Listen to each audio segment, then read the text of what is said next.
Hello friends, welcome to গল্পের রামধনু। আমি সন্দীপা ফিরে এসেছি অর্জুনের গল্প নিয়ে। গল্প শুরু করার আগে মনে করিয়ে রাখি, যারা আমার চ্যানেলে নতুন গল্প শুনতে আসছেন এবং আমার গল্প পাঠ শুনতে পছন্দ করছেন, প্লিজ তারা আমার চ্যানেলটি সাবস্ক্রাইব করে আমার পাশে থাকবেন এবং লাইক, শেয়ার, কমেন্ট করে আমাকে উৎসাহিত করবেন। তাহলে শুরু করা যাক আজকের গল্প। সমরেশ মজুমদারের লেখা অর্জুন এবার নিউ ইয়র্কে। থিয়েটার রোডে ট্রাভেল অ্যান্ড কার্গো অফিসে বসে অরূপ লাহিড়ী বলেছিলেন, দুবাই এয়ারপোর্টে প্রায় 11 ঘন্টা বসে থাকতে হবে আপনাকে। আমি এমিরেটসের সঙ্গে কথা বলেছি। ওরা আগে একটা সময় প্যাসেঞ্জারকে এয়ারপোর্টে না রেখে হোটেলে নিয়ে যেত, এখন নিচ্ছে না। আপনি ভাউচারটা রাখুন, ট্রানজিটেই ওদের লাউঞ্জ পাবেন, বিশ্রাম করতে পারবেন। অন্য এয়ারলাইন্সে গেলে হয় না? আগামী 10 দিনের মধ্যে জায়গা পাওয়া যাচ্ছে না। তাছাড়া আপনার নামে আমেরিকা থেকে যে টাকা এসেছে তাতে একমাত্র এমিরেটসের টিকিটটা কভার করছে। চলে যান ভাই, খারাপ লাগবে না। দুবাই এয়ারপোর্ট বিশাল, ঘুরে দেখতে দেখতে সময় কেটে যাবে। অতএব নেতাজি সুভাষচন্দ্র বসু এয়ারপোর্ট থেকে এমিরেটসের প্লেনে আকাশে উড়েছিল অর্জুন। যখন প্লেন মাটিতে দাঁড়িয়েছিল তখন সুন্দরী এয়ার হোস্টেসরা আরব মহিলার পোশাক পরে দাঁড়িয়েছিলেন। ওড়নায় মুখ অর্ধেক ঢাকা সত্ত্বেও অর্জুনের মনে হয়েছিল এরা ইউরোপ বা আমেরিকার মহিলা। প্লেন আকাশে উড়লে ওরা যখন পোশাক বদলে সহজ হলেন তখন অর্জুন বুঝল তার ধারণা ভুল ছিল না। দুবাইতে নামার আগে আবার ওরা আরব মহিলার সাজে ফিরে গেলেন।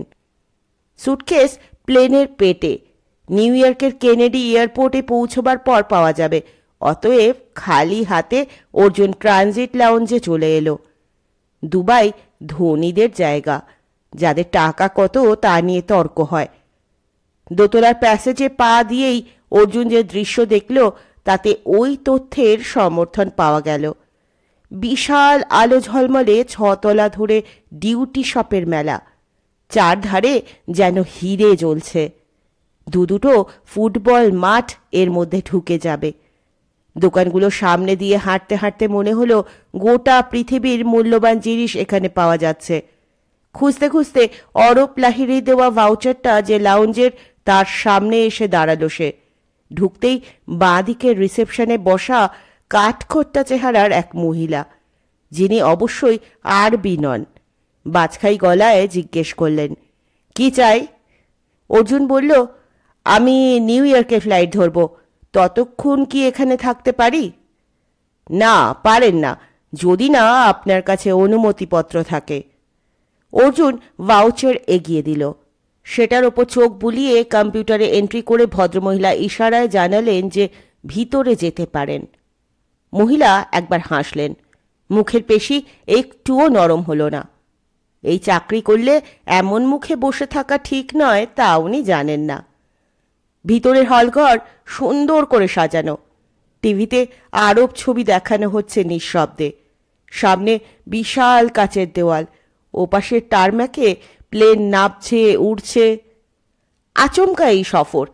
নিউ ইয়র্ক থেকে মেজর ফোন করেছিলেন দিন 15 আগে। তার শরীর এবং মন খুব খারাপ। এই অবস্থায় হাজার হাজার মাইল আকাশে উড়ে যাওয়ার ধকল সামলানো তার পক্ষে সম্ভব নয়। অথচ কিছুদিন থেকেই উত্তর বাংলাকে দেখতে তার খুব ইচ্ছে করছে। বোধহয় সেই ইচ্ছে এই জীবনে পূর্ণ হবে না। এখন তার মনে হচ্ছে অর্জুন যদি নিউ ইয়র্কে চলে আসে উত্তর বাংলা না দেখার স্বাদ কিছুটা মিটবে। অর্জুন কি তার শেষ ইচ্ছে পূর্ণ করবে? যদি করে তাহলে তিনি খুশি হবেন। আজ সকালের ডাকেই অর্জুনের জন্য ভিসা পেতে সুবিধে হবে বলে যাবতীয় কাগজপত্র পাঠিয়ে দিয়েছেন। আসতে না পারলে অর্জুন যেন ওগুলো ছিঁড়ে ফেলে, আর আসতে পারলে যেন কাল সকালের মধ্যে তাকে মেল করে জানিয়ে দেয়। তার ইমেল আইডি হল majorm@rediff.on। 4 দিনের মাথায় কুরিয়ার কোম্পানি কাগজপত্র পৌঁছে দিল। মা বললেন, আহা, মানুষটি তার শেষ ইচ্ছের কথা জানিয়েছেন, তুই যা দেখা করে আয়। দোটানায় পড়েছিল অর্জুন। মাকে একা জলপাইগুড়িতে রেখে 2-4 দিন বাইরে থাকা যায়, কিন্তু আমেরিকা মানে কমপক্ষে 2 সপ্তাহের ধাক্কা। গতবারের বিদেশ যাত্রার স্মৃতিতে এখন ধুলো জমেছে বলে কৌতূহলও হচ্ছিল। মেজরের পাঠানো কাগজপত্রের সঙ্গে একটা চিঠি ছিল। সেটা পড়ার পর অর্জুন ঠিক করল যেতে হবে। টেলিফোনে যা বলেছিলেন ঠিক সেসব কথা লেখার পর মেজর লিখেছিলেন, এই নিউ ইয়র্ক শহরে কয়েকশো জাতি বাস করে। তাদের আচার ব্যবহার ভাষা আলাদা। তুমি গতবার যখন এসেছিলে তখন এদের দেখে গিয়েছিলে, কিন্তু নিউ ইয়র্কের মাটির তলায় আর একটা যে জগৎ আছে তা তুমি দেখনি। না, আমি আন্ডারগ্রাউন্ড ট্রেনের কথা বলছি না। যার কথা বলছি তা জানতে হলে তোমাকে নিজের চোখে দেখতে হবে। মনে বড়শি বিঁধল। মেজর জানেন কোন টোপ কোন মাছ গিলে ফেলে। খোদ নিউ ইয়র্ক শহরের নিচে আর একটা জগৎ আছে, এ খবর অর্জুন কখনো পড়েনি। সেটা কি আন্ডারওয়ার্ল্ড? আন্ডারওয়ার্ল্ড মানে অপরাধীদের জগৎ। ইমেলে অর্জুন জানিয়ে দিল সে যাচ্ছে। চিঠিতে ট্রাভেল অ্যান্ড কার্গো কথাটি লেখা ছিল। ব্যাগ গুছিয়ে অর্জুন চলে এসেছিল কলকাতা। শিয়ালদা স্টেশন থেকে সোজা ওদের থিয়েটার রোডের অফিসে। অরুণ লাহিড়ীর টেবিলের সামনে গিয়ে নিজের পরিচয় দিতেই তিনি সোজা হয়ে বসলেন। আরে, আপনি অর্জুন? বসুন ভাই। একটু আগে ব্যাংক থেকে জানিয়েছে আপনার নামে টাকা এসে গিয়েছে। পাসপোর্ট দেখিয়ে তুলতে হবে, কিন্তু ভিসার জন্য ইউএসএ কনসুলেট কবে ইন্টারভিউ ডেট দেবে তা বলতে পারছি না। প্রচণ্ড ভিড় ওখানে। অর্জুন ফাঁপড়ে পড়েছিল। ভিসার জন্য বেশি দিন কলকাতার হোটেলে থাকা তার পক্ষে সম্ভব নয়। অরূপ লাহিড়ী কম্পিউটারে কনসুলেট ধরে ভিসার জন্য অর্জুনের নাম ঠিকানা লিখে আবেদন করেই অবাক গলায় বললেন, আশ্চর্য! কি হয়েছে? আরে, আপনার নাম তো অলরেডি লিস্টে উঠে আছে। আগামীকাল সকালে যেতে হবে আপনাকে। ভিসা ফর্ম ফিল আপ করতে হবে, সঙ্গে ফটো আছে। প্রায় যুদ্ধকালীন তৎপরতায় সব কাজ শেষ করা হয়েছিল। পরের সকালে কনসুলেটের ভিসা অফিসার তার কাগজপত্র দেখে জিজ্ঞেস করলেন, কেন যাচ্ছেন? মেজর আমাকে দেখতে চান, তার শেষ ইচ্ছের প্রতি সম্মান জানাতে যাচ্ছি। কোনো সত্য অনুসন্ধানের জন্য নিশ্চয়ই যাচ্ছেন না? না, তবে কোনো অসত্য যদি আমাকে বিব্রত করে তাহলে আমি আপনাদের সাহায্য চাইব সত্যিটাকে সামনে আনতে। অর্জুন হেসেছিল। গুড, আমাদের সাহায্য চাইবেন, কারণ আপনি আমাদের দেশে যাচ্ছেন ট্যুরিস্ট হিসাবে। ভিসা পেয়ে গিয়েছিল। এই ভিসা পাওয়ার পিছনে যে মেজরের বড় ভূমিকা ছিল তা বুঝতে অসুবিধে হয়নি। দুবাই এয়ারপোর্টের ট্রানজিট লাউঞ্জে বসে অর্জুন এই সব ভাবছিল। দীর্ঘ সময় ওখানে থাকতে হবে তাকে। অরূপ লাহিড়ী বলেছিলেন, আগে 7 ঘন্টার বেশি হলে এয়ারলাইন্স যাত্রীদের হোটেলে নিয়ে যেত। এখন খরচ কমাতে সেটা বন্ধ করেছে। তবে লাউঞ্জগুলো ভালো, ঘুমোতে পারেন। যে জায়গায় সে বসে আছে তা নিশ্চয়ই আরামদায়ক, কিন্তু তা বসার জন্য, এতে ঘুমোনো যাবে না। অর্জুন দেখল বাঁ দিকের শেষ প্রান্তে রেস্টুরেন্টের মতো চেয়ার টেবিল সাজানো আছে। একটা বিশাল চেহারার মহিলা এদিকে পিছন ফিরে চেয়ারে বসে খাচ্ছেন। চেয়ারের দুপাশ থেকে তার শরীর উপচে পড়েছে। অর্জুন ভাবল একবার পাক দিয়ে এলে হয়। সিকিম মাইল জায়গা জুড়ে ডিউটি সবগুলো ঝলমল করছে। ঘুরে ঘুরে দেখতেই অনেক সময় কেটে যাবে।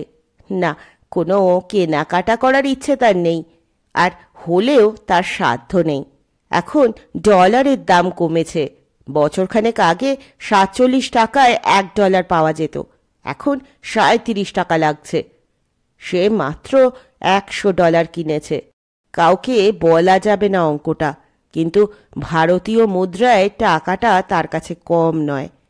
বিলাসদ্রব্য কিনে সেটা কমিয়ে ফেলা বোকামি। এই সময় একটি ছিপছিপে মধ্যবয়সী মহিলা ভেতরে ঢুকলেন। দরজার পাশে বসা মহিলাকে কাগজ দিয়ে সোজা চলে এলেন অর্জুনের সামনে। আমার খুব খিদে পেয়েছে, কোথায় খাবো? কথাগুলো ইংরাজিতে, কিন্তু বলার ভঙ্গি এত জড়ানো যে মর্ম উদ্ধার করতে সময় লাগলো অর্জুনের। সে মাথা নাড়ল। আমি জানি না। কেমন লোক আপনি? একজন মহিলার খিদে পেয়েছে শুনেও চুপচাপ বসে আছেন, খুঁজে দেখবেন না? এখানে তো খাবার থাকার কথা। ওই মহিলাকে জিজ্ঞেস করলেই নিশ্চয়ই জানতে পারবেন। মাই গড, ওর মুখ দেখলে মনে হবে সমাধির পাশে বসে আছে। অতএব উঠতে হলো। বাদিকে চেয়ার টেবিলের কাছে যেতেই থামের আড়ালে থাকা সেলফগুলো চোখে পড়ল। থরে থরে নানান ধরনের খাবার সাজানো রয়েছে। স্যান্ডউইচ থেকে হটডগ, প্যাটিস, পেস্ট্রি, কেক, ডিম সিদ্ধ, পাউরুটি, কি নেই। ওপাশে চা কফির সরঞ্জাম, ডান দিকে নানা পানীয়, কিন্তু কোনো সেলসম্যান নেই। সে পিছু হটে মহিলাকে মাথা নেড়ে ইশারা করতেই উনি চলে এলেন। খাবারের চেহারা দেখে বিরক্ত হয়ে বললেন, উফ, এরা বাধা ধরা খাবারের বাইরে কিছু ভাবতে পারে না। বিনা পয়সায় খাওয়াচ্ছে বলে একটু চিন্তা ভাবনা করবে না? অর্জুন দেখল মহিলা দুটো হটডগ, একটা বিয়ারের ক্যান নিয়ে টেবিলে রেখে জিজ্ঞেস করলেন, আপনি খাবেন না? খেয়ে নিন, বাইরে এইগুলোরই অনেক দাম। মহিলা চেয়ার টেনে বসে পড়লেন খেতে। অরূপ লাহিড়ী বলেননি লাউঞ্জে বিনা পয়সায় খাবার পাওয়া যায়। প্লেটে কিছু খাবার আর জল নিয়ে অর্জুন টেবিল খুঁজতেই মহিলা বললেন, এখানে বসে পড়ুন। অতএব ওর উল্টো দিকে বসল অর্জুন। খাওয়া শুরু করতেই মহিলা বললেন, আপনি কি স্প্যানিশ? চমকে উঠল অর্জুন, ঠিক শুনছে তো? সে বলল, পার্ডন? ওহ, আপনি কি স্প্যানিশ? শেষ তিনটে শব্দ কেটে কেটে উচ্চারণ করলেন মহিলা। নো, আমি ভারতীয়। ভারতীয়? ও নো, ইম্পসিবল। ভারত অনেক বড় দেশ। আমি যেখানে থাকি সেই অংশের নাম পশ্চিমবঙ্গ, কিন্তু চেহারায় স্প্যানিশ ছাপ আছে। আপনি কোন দেশ থেকে এসেছেন? আমি মেক্সিকান, কিন্তু নিউ ইয়র্কে থাকি। ওকে, আমি এবার ঘুমোতে যাব বলে মহিলা খাবারের শূন্য প্লেট, খালি ক্যান গার্বেজ ব্যাগে ফেলে দিয়ে চলে গেলেন। স্প্যানিশ? নিজের গালে বাঁ হাত বোলালো অর্জুন। আজ পর্যন্ত কেউ বলেনি যে তাকে স্প্যানিশদের মতো দেখতে। কোথায় স্পেন আর কোথায় জলপাইগুড়ি? স্প্যানিশরা কি ইংরেজদের মতো সাদা চেহারার মানুষ নয়? খাওয়া শেষ করে বাইরের করিডোরে চলে এলো সে। এখানে সূর্যের আলো ঢোকে না, কিন্তু বিদ্যুৎ এখানে সূর্যের আলোকে হার মানিয়েছে। অর্জুন দেখল দেওয়ালে ঠেস দিয়ে প্রচুর ছেলে মেয়ে বসে আছে। সম্ভবত ওদের কাছে লাউঞ্জে ঢোকার কাগজ নেই, অথচ পরের প্লেন ধরার জন্য অনেকটা সময় কাটাতে হবে।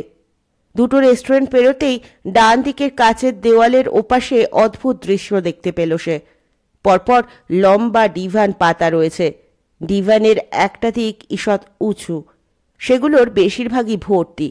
লোকজন ঘুমোচ্ছে এখানে। ওই মহিলা নিশ্চয়ই এখানে ঘুমোতে এসেছেন। দরজা ঠেলে ভিতরে ঢুকল অর্জুন, কিন্তু কেউ এগিয়ে এসে প্রশ্ন করল না। কিছুটা হেঁটে একটা খালি ডিভান পেয়ে শরীর এলিয়ে দিল সে। আহ, কি আরাম! এই বিশাল হল ঘরে কোনো শব্দ নেই, যেন ঘুমে কাদা হয়ে আছে মানুষজন। অর্জুনেরও ঘুম আসছিল। হঠাৎ একটা মেয়েলি গলা কানে এলো, ফিসফিস করে কিছু বলছে। তারপর হাসির শব্দ। উঠে বসে চারপাশে তাকালো সে। কোথাও কেউ বসে বা দাঁড়িয়ে কথা বলছে না, অথচ গলার স্বর কানে আসছে। অর্জুন দুপাশের শায়িত শরীরগুলোর দিকে তাকালো। সবাই ঘুমোচ্ছে। একজন আপাদমস্তক মুড়ে। তার দিকে এগিয়ে গেল সে। কথাগুলো স্পষ্ট হলো। মোবাইলে কথা বলছেন মহিলা। ইংরেজি উচ্চারণ জড়ানো হলেও কথাগুলো বুঝতে পারল অর্জুন। ওই বুড়ি বেঁচে থাকা পর্যন্ত তুমি একটা পয়সাও পাবে না। ও একটা ডাইনি। তারপর একটু চুপ করে থেকে আবার কথা। তুমি একটি নির্বোধ। ও কখনোই অসুস্থ হবে না। আরও কত বছর বেঁচে থাকবে তা ঈশ্বরও জানেন না। আমি তোমাকে বলছি না ওকে মেরে ফেলতে, কিন্তু ও যাতে বেঁচে না থাকে তার ব্যবস্থা তো করতে পারো। আবার চুপচাপ। অর্জুন কান খাড়া করল। মহিলা হাসলেন। হ্যাঁ, একটা অ্যাক্সিডেন্টের আয়োজন করতে হবে, মারা যাওয়ার পর পুলিশ যেন সন্দেহ না করে। আবার চুপচাপ। তারপর, ওয়েল, আমি তোমাকে কয়েকটি প্ল্যান দিতে পারি। বেশ যেটা সেটা কাজে লাগাও।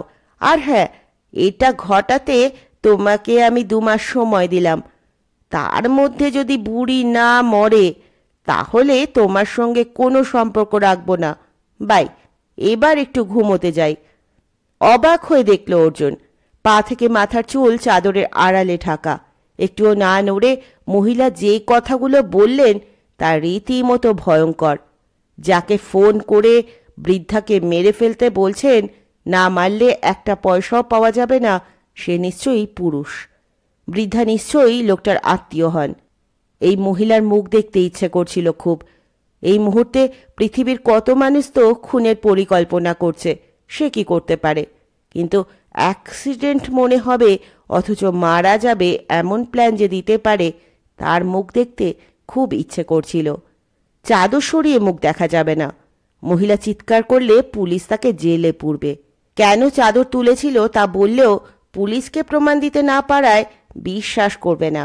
অবশ্য ধৈর্য ধরে জেগে থাকলে মহিলা যখন ঘুম থেকে উঠবেন তখন দেখা যেতে পারে, কিন্তু ততক্ষণ ধৈর্য রাখা সম্ভব হচ্ছে না। অর্জুন লক্ষ্য করল ওই ডিভানের পাশে একটা ট্রলির ওপর সুটকেস চাপানো আছে। হ্যান্ডব্যাগ হিসেবে ওটা নিয়ে প্লেনে ওঠা যায়। সে পাশ দিয়ে যাওয়ার সময় ট্রলিটাকে একটু ঘুরিয়ে বেশ জোরে ঠেলে দিয়ে নিজের ডিভানে শুয়ে পড়ল। শোয়া মাত্র ট্রলিটা ধাক্কা খেল দেওয়ালে। শব্দ হলো বেশ জোরে। অর্জুন চোখ অর্ধেক খুলে দেখল, চাদর সরিয়ে যে মেয়েটি উঠে বসেছেন তার চুল সোনালি। ডিভান থেকে নেমে মেয়েটি ছুটে গিয়ে ট্রলিটা ধরে চারপাশে তাকালেন। চারপাশের মানুষ যেভাবে ঘুমোচ্ছে তাতে কাউকে সন্দেহ করার সুযোগ তিনি পাচ্ছেন না। চাপা গলায় মেয়েটি বললেন, হু ডিড ইট? ততক্ষণে ওর মুখ দেখা হয়ে গিয়েছে। লাবণ্য নেই এক ফোঁটাও। মুখের গড়ন বেশ কাটকাট, অসুন্দরী বলা যাবে না। যে পাশে ট্রলি ছিল তার ওপাশের ঘুমন্ত লোকটির কাছে গিয়ে মেয়েটি কিছু বলতে গিয়ে ইতস্তত করলেন। তারপর ট্রলিটাকে নিজের ডিভানের গায়ে এনে একটা পা তার ওপর তুলে দিয়ে আবার ঘুমোবার চেষ্টা করলেন। যে মুখে লাবণ্য নেই, ঠিকঠাক মুখের গড়নের ওপর টান টান চামড়া থাকে, সেই মহিলারা নিজের স্বার্থ ছাড়া কিছু বোঝে না। সেই বৃদ্ধার জন্য কষ্ট হলো অর্জুনের। তিনি কোন দেশে আছেন তা জানা নেই, কিন্তু একটা অ্যাক্সিডেন্টের পরিকল্পনা হচ্ছে তার জন্য। সেটা ঠিকঠাক হলে তিনি আর পৃথিবীতে থাকবেন না। লম্বা একটা ঘুম দিয়ে অর্জুন দেখল পাশের ডিভানে একটা মোটা সোটা আফ্রিকান ভদ্রলোক শুয়ে আছেন। সেই মেয়েটি নেই। সে যখন ঢুকেছিল তখন যারা ঘুমিয়েছিল তাদের অনেকেই এখন প্লেনের পেটে বসে আছে। সে টয়লেট থেকে বেরিয়ে পা বাড়াতেই শুনতে পেল, এই যে একটা বুদ্ধি দিন তো। মুখ ফিরিয়ে রেস্টুরেন্টে খাবার নেওয়া মহিলাকে দেখতে পেল অর্জুন। মহিলা বললেন, এরকম বদখত মহিলা আমি জীবনে দেখিনি। এখানে একটু ঘুমোতে এসেছিলাম, ঘুমিয়ে আবার ওই লাউঞ্জে ফিরে যেতে মহিলা বললেন নতুন ভাউচার লাগবে। তখন যেটা দিয়েছিলাম তাতে 8 ঘন্টা থাকা যেত, কিন্তু একবার বেরিয়ে বাইরে 1 ঘন্টা কাটালে পুরনো ভাউচার অকেজো হয়ে যাবে, অথচ 8 ঘন্টা শেষ হতে এখনো অনেক দেরি আছে। যদি এটাই নিয়ম হয়ে থাকে তাহলে মানতেই হবে। মানতেই হবে? নিয়মটা অমানবিক হলেও মানতে হবে।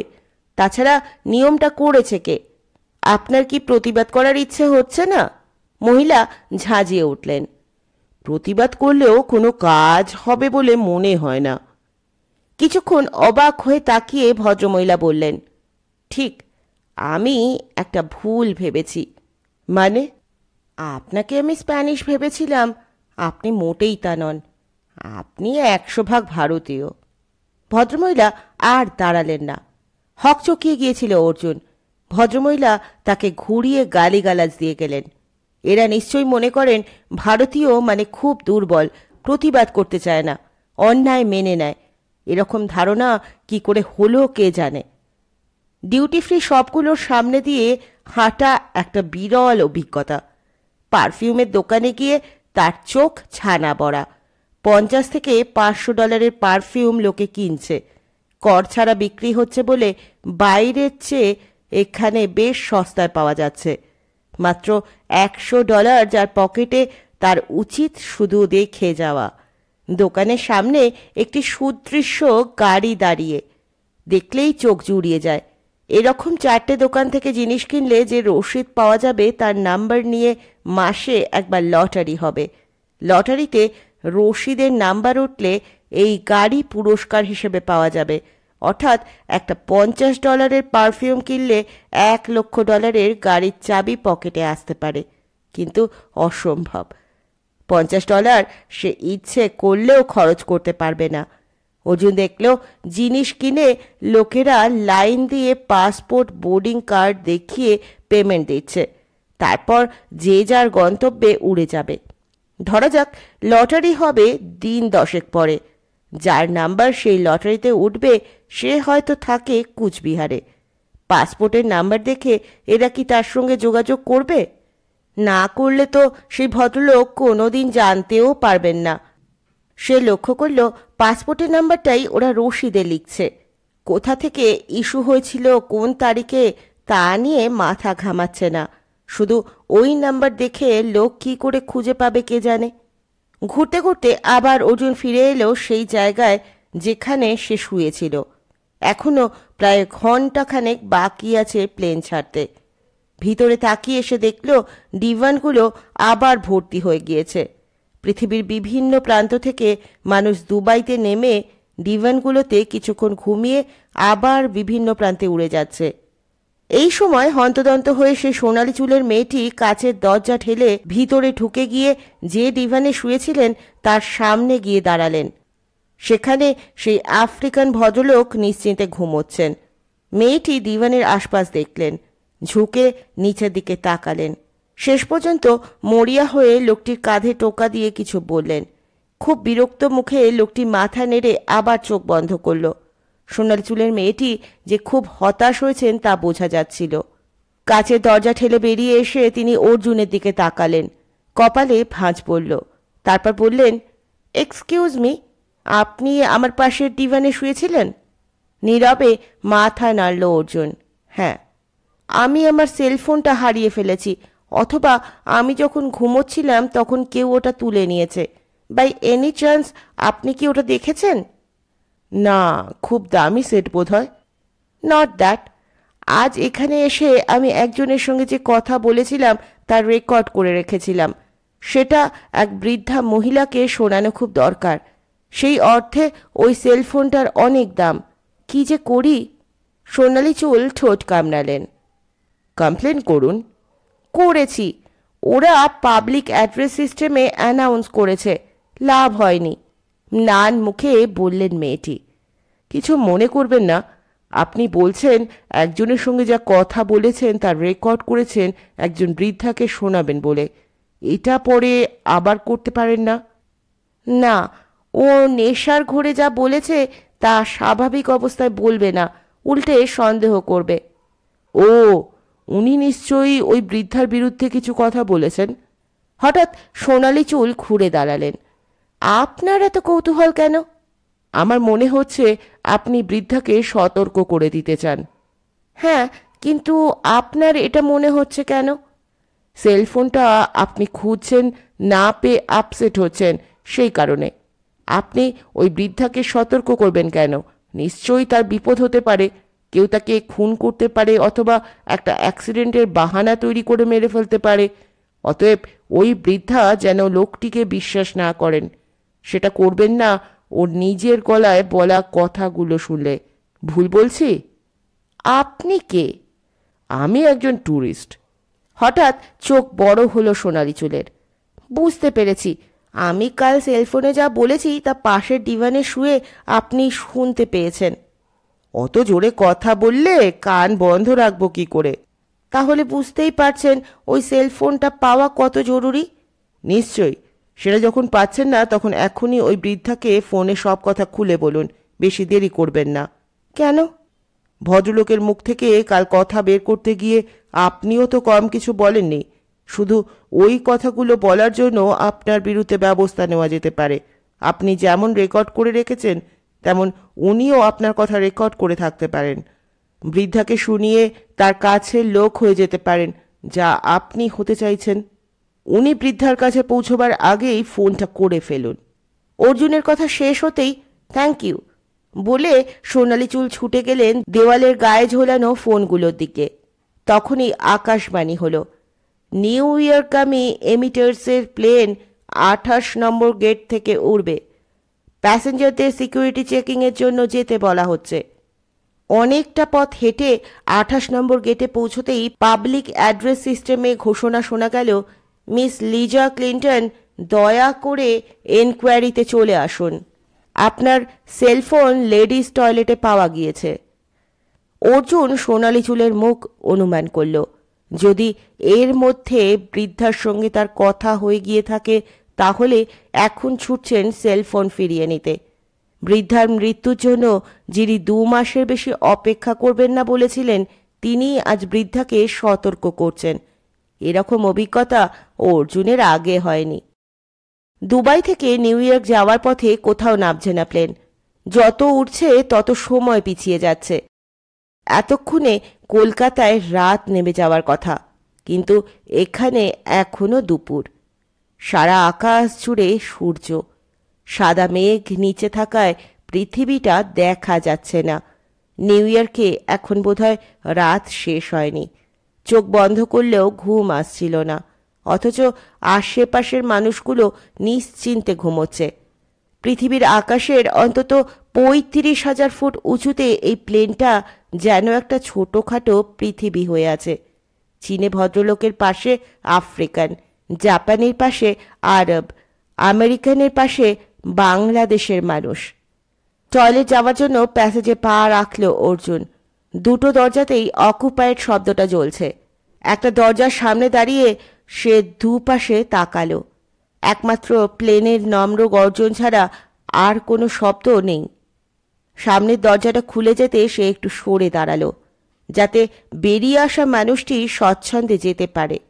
আরে, আপনি এখানে? অর্জুন তাকালো। অবাক হয়ে প্রশ্ন করেছেন দুবাই এয়ারপোর্টের সোনালি চুল। এমিরেটসে নিউ ইয়র্ক যেতে হলে এই ফ্লাইটে যেতে হবে। আপনি নিউ ইয়র্কেই যাচ্ছেন? হ্যাঁ। নিশ্চয়ই আপনি আমাকে অনুসরণ করবেন না? কোন দুঃখে? মেয়েটি বেরিয়ে আসায় চটপট ভিতরে ঢুকে দরজা বন্ধ করে দিল অর্জুন। টয়লেটের ভিতরটা বেশ ছোট, কিন্তু তার মধ্যেই সব বন্দোবস্ত রয়েছে। মিনিট আড়াই পর সে বেরিয়ে আসতেই দেখল সোনালি চুল নিজের সিটে না ফিরে গিয়ে একটু দূরে দাঁড়িয়ে আছেন। আপনি কোথায় বসেছেন? ওই ওপাশে। আপনার সঙ্গে তো হ্যান্ডব্যাগ ছিল না? না, আমার পাশে সিট খালি আছে।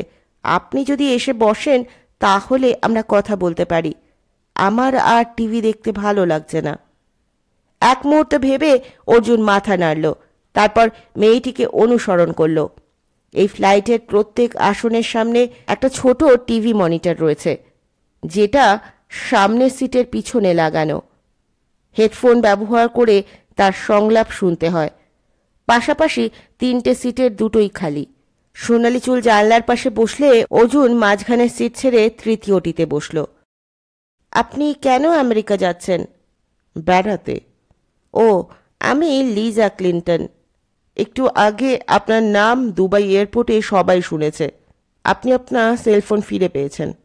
আমি অর্জুন। অর্জুন? অর্জুন হাসল। ওকে।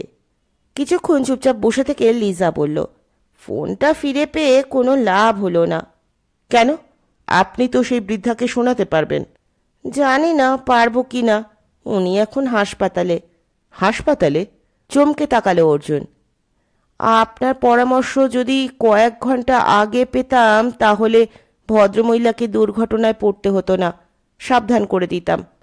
বিষণ্ণ মুখে বললেন লিজা। দুর্ঘটনা কিভাবে ঘটল? জানি না, কেউ একজন ফোন ধরেছিল, বলল আধ ঘন্টা আগে ওর একটা দুর্ঘটনা ঘটেছে, হাসপাতালে নিয়ে যাওয়া হয়েছে। এইটুকু বলে লাইন কেটে দিল। এখন কি হবে? অর্জুন মাথা নাড়ল। আপনি এখন বিপদে পড়েছেন। কেন? দুর্ঘটনা ঘটার আগেই যদি আপনি বৃদ্ধাকে সব জানিয়ে সতর্ক করে দিতেন তাহলে আপনার দিকটা পরিষ্কার হয়ে যেত, কিন্তু তা যখন পারেননি, মানে সুযোগ পাননি, তাই এই দুর্ঘটনা ঘটিয়ে বৃদ্ধাকে খুন করার জন্য পরামর্শ দেওয়ার অভিযোগে পুলিশ আপনাকে গ্রেফতার করতে পারে। অর্জুন বলল। হো মাই গড! 2 হাতে মুখ ঢাকলেন লিজা। আমি ওই সব বলে ওকে তাতাচ্ছিলাম যাতে ও মনের কথা বলে ফেলে এবং বৃদ্ধা ওর আসল চেহারাটা বুঝতে পারেন। ওই লোকটির সঙ্গে আপনার কি রকম সম্পর্ক? ও ওই বৃদ্ধার ভাইয়ের ছেলে, আমাকে বিয়ে করতে চায়, কিন্তু ওর রোজগার খুব কম, অথচ বৃদ্ধা খুব ধনী। তার মৃত্যুর পরে ওই সব পেয়ে যাবে, কিন্তু আমার একটুও পছন্দ নয় ওকে। অনেক বলেছি কিন্তু শুনতে চায়নি। শেষে আমি বললাম বৃদ্ধার মৃত্যু কবে হবে আর তারপর সে সম্পত্তি পাবে, আমি এর মধ্যে নেই। তখন সে চাইলেও বৃদ্ধাকে সরিয়ে দিতে। আমি অবাক হয়ে গেলাম, ওর চেহারাটা চিনলাম। মুখে বললে বৃদ্ধা বিশ্বাস করবেন না, ওর কথাগুলো তাই সেলফোনে রেকর্ড করে রাখলাম। কিন্তু ও যে এত তাড়াতাড়ি কাজে নেমে পড়বে ভাবিনি। চোখ মুছলেন লিজা। প্রার্থনা করুন যাতে বৃদ্ধা সুস্থ হয়ে ওঠেন, অর্জুন বলল। আর এমনও তো হতে পারে ওই লোকটি এই দুর্ঘটনা তৈরি করেননি। বৃদ্ধার দুর্ঘটনার পিছনে কারো কোনো পরিকল্পনা ছিল না, এটা নিছকই দুর্ঘটনা। লিজা দু হাত বুকের ওপর জড়ো করে চোখ বন্ধ করলেন। ওর ওই প্রার্থনার ভঙ্গি দেখে ধীরে ধীরে উঠে নিজের জায়গায় ফিরে এলো অর্জুন। এয়ার হোস্টেস এগিয়ে এলো। আপনি কি হিন্দু মিল নেবেন? অর্জুন মাথা নেড়ে বলল, যা ইচ্ছে দিন। জন এফ কেনেডি এয়ারপোর্টে নেবে অন্য যাত্রীদের পিছন পিছন হেঁটে ইমিগ্রেশনের লাইনে দাঁড়ালো অর্জুন। বেশ বড় লাইন। এই সময় অন্য দেশ থেকে যেসব প্লেন এসেছে তাদের যাত্রীরাও লাইনে রয়েছে। প্রায় 1 ঘন্টা দাঁড়াবার পর সে অফিসারের সামনে পৌঁছে পাসপোর্ট বাড়িয়ে দিল। ভদ্রলোক তার পাতা উল্টে ভিসা দেখে একটা যন্ত্রের নিচে রেখে পরীক্ষা করে জিজ্ঞেস করলেন, দ্বিতীয়বার কেন আসা হচ্ছে? অর্জুন এবার মেজরের চিঠি এগিয়ে দিল। এই ভদ্রলোক খুব অসুস্থ, আমাকে দেখতে চেয়েছেন। আমার টিকিট, ভিসার খরচ উনিই দিয়েছেন। আপনার পেশা কি? আমি সত্য সন্ধান করি। কোন সত্যের সন্ধান এখানে করবেন? আমার কাজের জায়গা ভারতবর্ষ। এখানে আমি একজন অসুস্থ মানুষকে দেখতে এসেছি। আমাদের কলকাতার কনসুলেট এসব কথা জানে। সত্যি কথা বলার জন্য ধন্যবাদ। দয়া করে তেমন কোনো পরিস্থিতি হলে নিজে কিছু করবেন না। পুলিশকে খবরটা দিলেই আপনার কর্তব্য শেষ। ছাপ মেরে পাসপোর্ট ফিরিয়ে দিয়ে অফিসার বললেন, আপনার দিনগুলো ভালো কাটুক। ঘুরন্ত বেল্ট থেকে সুটকেসটা খুঁজতে গলদঘর্ম হলো অর্জুন। কয়েকশো সুটকেস পর পর সামনে দিয়ে চলে যাচ্ছে। প্রত্যেকটাকেই তার নিজের বলে মনে হচ্ছিল। দুবার হাত বাড়িয়েও গুটিয়ে নিয়েছে সে। তৃতীয়বার ঘোরার পর সে লক্ষ্য স্থির রাখতে পারল। চাকা লাগানো বলে ট্রলির দরকার হলো না। কাস্টমের গ্রিন চ্যানেলের মধ্যে দিয়ে হেঁটে বাইরে বেরিয়ে আসতেই দেখল প্রচুর মানুষ দাঁড়িয়ে আছেন পরিচিত যাত্রীর জন্য। কারো কারো হাতে নাম লেখা প্ল্যাকার্ড। মেজরের পক্ষে নিশ্চয়ই এয়ারপোর্টে তাকে নিতে আসা সম্ভব নয়। ম্যানহাটনে যে ফ্ল্যাটে মেজর থাকতেন সেই জায়গাটা অর্জুনের চেনা, কিন্তু এই সুটকেস নিয়ে যেতে হলে ট্যাক্সি করতে হবে। হয়তো তার পকেটের অর্ধেক ডলার বেরিয়ে যাবে ভাড়া দিতে। কিন্তু মেজর নাকি সেই ফ্ল্যাট ছেড়ে চলে এসেছেন কুইন্সে। জায়গাটা নাকি এয়ারপোর্ট থেকে বেশি দূরে নয়। ট্যাক্সির ভাড়া নিশ্চয়ই ম্যানহাটনের চেয়ে কম হবে। আরে অর্জুন, প্রশ্নটা শুনে তাকালো সে। একটি অল্প বয়সী কালো ছেলে তার দিকে তাকিয়ে আছে। ছেলেটির মুখে বেশ মিষ্টি সারল্য রয়েছে। অর্জুন মাথা নাড়ল, হ্যাঁ। সঙ্গে সঙ্গে হাত বাড়ালো ছেলেটি। My name is Martin. Mister major আমাকে পাঠিয়েছেন আপনাকে নিয়ে যাওয়ার জন্য। হাতে হাত মিলিয়ে অর্জুন জিজ্ঞেস করল, আপনি আমাকে চিনলেন কি করে? পকেট থেকে একটা ফটো বের করলো মার্টিন। মিস্টার মেজর এটা আমাকে দিয়েছিলেন, বলেছেন আপনার মুখ বোধহয় পাল্টায়নি। এটা তো বেশ কয়েক বছর আগের ফটো, আপনি যখন এখানে এসেছিলেন। মিস্টার মেজর ভুল বলেননি। কখনো কখনো মানুষকে প্রথমবার দেখলেই ভালো লেগে যায়। মার্টিনকেও ভারী পছন্দ হলো অর্জুনের। মার্টিন বলল, আপনার সুটকেসটা তেমন ভারী নয়, তলায় চাকাও আছে। আপনি যদি খুব টায়ার্ড না হন তাহলে আমরা বাসেই যেতে পারি, ট্যাক্সির ভাড়া বেঁচে যাবে। বাস কোথায় পাওয়া যাবে? সুটকেসের স্ট্র্যাপটা অর্জুনের হাত থেকে নিয়ে মার্টিন ওটাকে টেনে কিছুটা এগিয়ে গিয়ে দাঁড়ালো। তখনই একটা বাস সেখানে পৌঁছতে মার্টিন তাকে ইশারা করে সুটকেস সমেত উপরে উঠে গেল। অর্জুন দেখল মার্টিন ড্রাইভারকে ভাড়া দিচ্ছে। টিকিট নিয়ে বাসের ভিতরে ঢুকে মার্টিন হাসল। একদম ফাঁকা বাস, মনে হচ্ছে এই বাসটার মালিক আমরা। পাশে বসে অর্জুন জিজ্ঞেস করল, কত ভাড়া দিলেন? যাই দিয়ে থাকি, আমার পকেট থেকে দিইনি। মিস্টার মেজর আমাকে আপনার ট্যাক্সি ভাড়াও দিয়েছিলেন, ওকে অনেক ডলার ফেরত দিতে পারবো। বাস চলতে শুরু করেছে। অর্জুন জানলার বাইরে তাকালো। প্রথমবার আসা স্মৃতি এখন মেলাতে পারছে না। এয়ারপোর্ট সাধারণত শহরের বাইরে হয়, অতএব শূন্য মাঠ, চমৎকার রাস্তা ছাড়া দেখার কিছু নেই। আকাশের দিকে তাকালো অর্জুন। জলপাইগুড়ির আকাশের সঙ্গে কোনো পার্থক্য নেই। হঠাৎ মাথায় ভাবনাটা এলো, কোথায় ভারতবর্ষ আর কোথায় আমেরিকা? মাঝখানে কয়েকটি সমুদ্র। সূর্য থেকে ছিটকে আসা এই গ্রহ শীতল হয়ে যাওয়ার পর সহস্র বছর লেগেছিল অ্যামিবা থেকে মানুষে পৌঁছতে। প্রায় কাছাকাছি সময়ে ভারতবর্ষের বন মানুষদের বংশধর যেমন মানুষ হয়েছে, তেমনি এই আমেরিকায়ও একই প্রক্রিয়া কাজ করেছে। অথচ আমেরিকা আবিষ্কার করার আগে বাকি পৃথিবীর মানুষ এখানকার কথা জানতই না। আর এখন আটলান্টিক পেরিয়ে চলে আসতে 8 ঘন্টা খরচ হয়। প্রশ্ন হলো, বন মানুষ থেকে মানুষ হয়ে ভৌগোলিক পরিমণ্ডল অনুযায়ী চেহারা, আচরণ এবং পরবর্তীকালে নিজস্ব ভাষা তৈরি হলেও এই আলাদা আলাদা দ্বিপদ জীবনের মধ্যে অনেক ব্যাপারে মিল থেকে গেল কি করে? বাস থেকে নেমে অর্জুনের চোখ জুড়িয়ে গেল। ছবির মতো বাড়ি, রাস্তা, ম্যানহাটনের মতো আকাশ ছোঁয়া বাড়ি এখানে নেই। চওড়া পরিষ্কার রাস্তায় গাড়ি চলছে খুব কম। মিনিট 5 হেঁটে একটা 3 তলা বাড়ির সামনে পৌঁছে মার্টিন বলল, এই বাড়িটা মিস্টার মেজরের। অর্জুন দেখল সুন্দর বাড়ির সামনে ফুটপাতে একটা লম্বা ইউক্যালিপটাস গাছ দাঁড়িয়ে আছে। Martin doorbell বাজালো।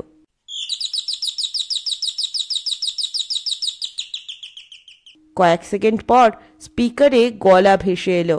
ইয়েস। মার্টিন বলল, mister major, we are here. বলা মাত্র দরজায় শব্দ হলো। মার্টিন হাতল ঘোরাতেই সেটা খুলে গেল। অর্জুনের মনে হলো এই ব্যাপারটা দেশে চালু করলে খুব ভালো হয়, তাহলে দরজা খোলার জন্য বারবার উপর নিচ করতে হয় না। সুটকেসটা মার্টিনই টেনে তুলল। দোতলার দরজা খুলে দাঁড়িয়েছিলেন মেজর। 2 হাত বাড়িয়ে তিনি অর্জুনকে তার বুকে টেনে নিলেন। অর্জুন বুঝতে পারল মেজর আরও মোটা হয়েছেন।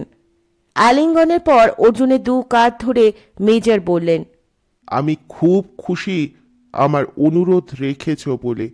এখন বলো, কেমন আছো? আমি ভালো আছি। আপনার শরীর কেমন? সব ছেড়ে বসে আছি, কোনো পিছু টান নেই। যেই ডাক আসবে চলে যাব। কোথায়? মেজর হাত তুলে উপরের দিকটা দেখালেন। অর্জুন হাসল। আপনি কি করে জানলেন উপরেই যাবেন? ওটা নিচে বা পাশেও হতে পারে, অথবা কোথাও যাওয়ার জায়গা নেই। মৃত্যুর পর মানুষের সব অস্তিত্ব মিলিয়ে যায় বাতাসে। ভালো বলেছ, কিন্তু আর নয়। চলো, তোমাকে তোমার ঘর দেখিয়ে দিই। স্নান করে পেট ভরে খেয়ে নিয়ে একটা লম্বা ঘুম দাও।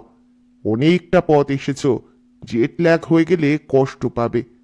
মেজর ওর হাত ধরে ওপাশের যে ঘরে নিয়ে গেলেন সেটি চমৎকার সাজানো। মেজর বললেন, দেখো, পছন্দ হয়েছে? চমৎকার। এই বাড়িটা কবে কিনেছেন? বছরখানেক হলো। ম্যানহাটনের আকাশ ছোঁয়া বাড়ির ফ্ল্যাটে থেকে হাঁপিয়ে উঠেছিলাম।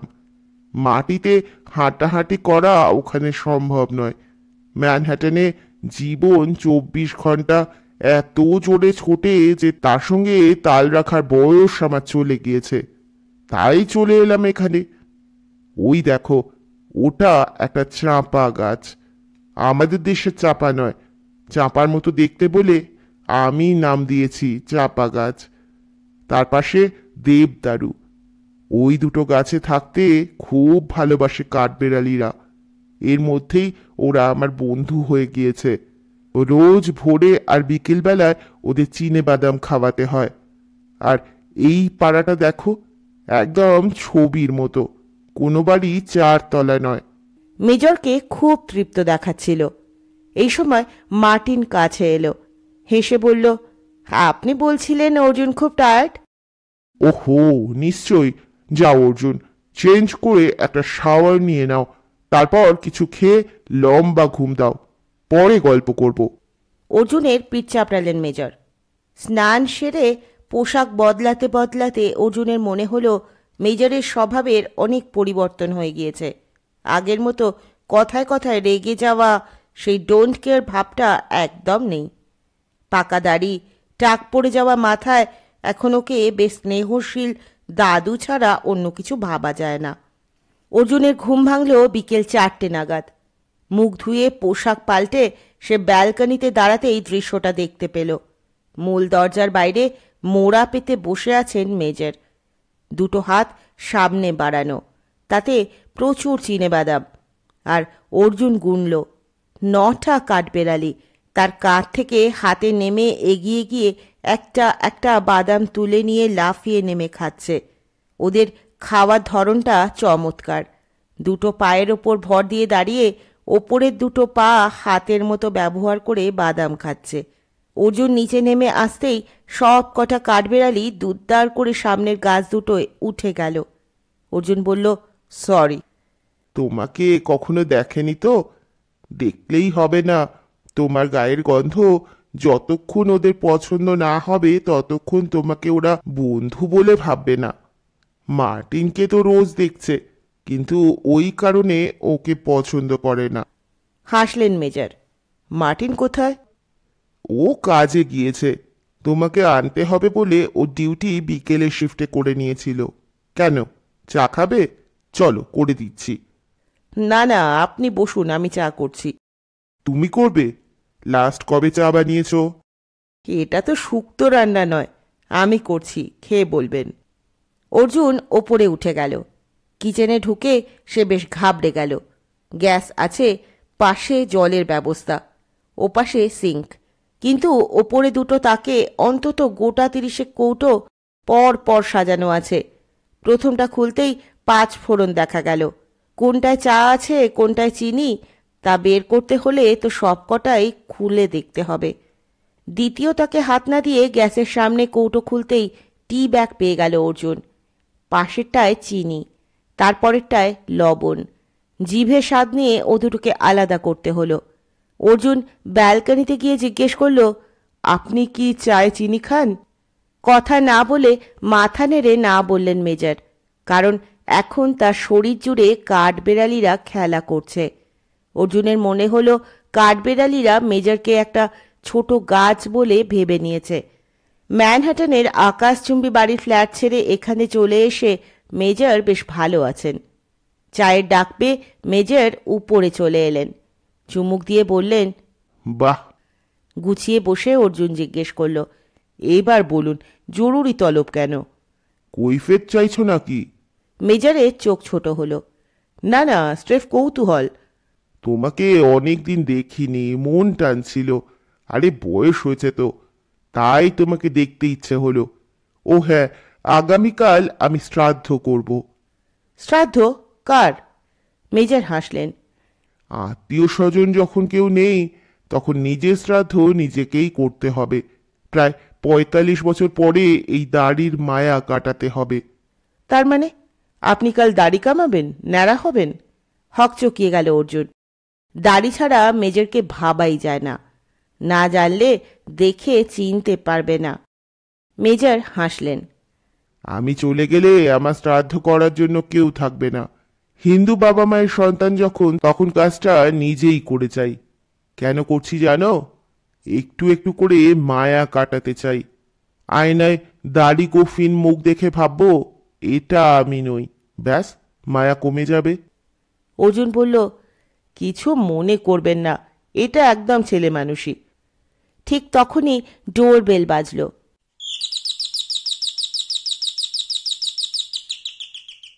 মেজর উঠে ব্যালকনিতে গিয়ে দাঁড়িয়ে নিচের দিকে তাকিয়ে খুশি গলায় বললেন, হাই জিম, চাবিটা নাও।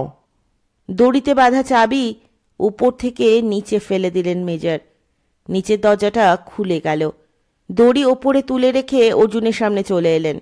তোমার সঙ্গে খুব ইন্টারেস্টিং একজন মানুষের আলাপ করিয়ে দিচ্ছি। ওর নাম জিম ব্রাউন। ততক্ষণে জিম উপরে উঠে এসেছেন। অর্জুন দেখল ভদ্রলোককে, মেজরের সমবয়সী। অর্জুনের দিকে তাকিয়ে জিম জিজ্ঞেস করলেন, এর কথা তুমি বলেছিলে? মাথা নেড়ে হ্যাঁ বলে মেজর তাকে ইঙ্গিতে বসতে বললেন। জিমকে খুব হতাশ দেখালো। ধপ করে সোফায় বসে রুমাল বের করে মুখ মুছলেন তিনি। তারপর বললেন, লুক মেজর, তুমি ব্যাপারটাকে যে এত হালকাভাবে দেখবে তা আমি ভাবিনি। কি থেকে এখন ওটা ভাবছো জিম? তুমি এতদিন আমাকে ভরসা দিচ্ছিলে ইন্ডিয়া থেকে তোমার কাছে এমন একজন আসছেন যিনি আমার সমস্যার সমাধান করে দেবেনি। একজন ইন্ডিয়ান ট্রুথ ইনভেস্টিগেটর কি করে আমেরিকায় এসে প্রবলেম সলভ করবেন তা নিয়ে আমার সন্দেহ ছিল। তবু ভেবেছিলাম মানুষটি নিশ্চয়ই অনেক অভিজ্ঞ, লাইক জেমস বন্ড। বন্ড নিজে ব্রিটিশ হলেও হংকংয়ে গিয়ে প্রবলেম সলভ করেছিলেন। জিম হাত নাড়লেন। কিন্তু এ তো কম বয়সী ছেলে, মাস্ট ইন মিড-20s। এ কি করবে? জিম, তুমি আলেকজান্ডারের নাম শুনেছ? তুমি ওকে চিনলে কি করে? আমার সহকর্মী ছিল, কিন্তু আমি গ্রিক সেনাপতি আলেকজান্ডারের কথা বলছি। ওহো, তোমাদের এখানে তো ইতিহাস ভালো করে পড়ায় না। গ্রিস থেকে ভারতবর্ষে গিয়ে অনেকটা জায়গা জয় করেছিলেন সেই ভদ্রলোক, আর তার বয়স 30ও হয়নি। এত তাড়াতাড়ি মানুষের ওপর বিশ্বাস হারিও না জিম। অবশ্য তুমি যদি না চাও তাহলে অর্জুনকে আমি অনুরোধ করব না। শান্ত গলায় বললেন মেজর। চশমা খুললেন জিম। ওয়েল, আমি জিম ব্রাউন। অর্জুনের দিকে হাত বাড়িয়ে দিলেন ভদ্রলোক। করমর্দন করে অর্জুন বলল, আমি অর্জুন। অর্জুন? হেসে ফেলল অর্জুন। বেশ কাছাকাছি। এই ভদ্রলোক কি তোমাকে আমার সমস্যার কথা বলেছেন? হাত তুলে মেজরকে দেখিয়ে জিজ্ঞেস করলেন জিম। অর্জুন কিছু বলার আগেই মেজর মুখ খুললেন। না, বলিনি। তোমার সমস্যার কথা তুমি যেভাবে বলবে আমি তা পারবো না। থ্যাংক ইউ, অনেকদিন পরে তুমি বিচক্ষণতা দেখালে। কিন্তু অর্জুন, তুমি এই নিউ ইয়র্ক শহরটাকে ভালো করে জানো কি? একবার এসেছিলাম, কয়েকটা দ্রষ্টব্য জায়গার কথা মনে আছে, অর্জুন বলল। তাহলে তোমার পক্ষে এখানে কি করে কাজ করা সম্ভব? জিম মাথা নাড়লেন। আপনি একটু আগে জেমস বন্ডের কথা বললেন। সমস্যার সমাধান করতে হংকংয়ে পা দেওয়ার আগে ওর কাছে একটা ছাপানো ম্যাপ ছাড়া কোনো ধারণা ছিল না। আমি তো ম্যানহাটন শহরটা মোটামুটি চিনি। অর্জুন হাসল। জিম মেজরের দিকে তাকালেন। এটা ঠিক, বয়স কম বলে বুদ্ধি কম হবে এমন কোনো নিয়ম নেই। Better late than never. বুঝতে পারার জন্য ধন্যবাদ। মেজর উঠে দাঁড়ালেন। এখন নিশ্চয়ই চা খেতে তোমার আপত্তি হবে না? বিন্দু মাত্র না, কিন্তু আমার একটা প্রস্তাব আছে। জিম বললেন। মেজর ঘুরে দাঁড়ালেন। জিম বললেন, চলো আমরা তিনজন একটা চমৎকার রেস্তোরাঁয় বসে ডিনার করে ফেলি। প্রস্তাবটা যখন তুমি দিচ্ছ তখন বলবো not a bad idea. Major হাসলেন। চলো হে অর্জুন। শুনছিলেন অর্জুন এবার নিউ ইয়র্কের প্রথম পর্ব। খুব তাড়াতাড়ি ফিরব দ্বিতীয় পর্ব নিয়ে। ততক্ষণ পর্যন্ত সকলে ভালো থাকবেন, সুস্থ থাকবেন, পাশে থাকবেন। নমস্কার।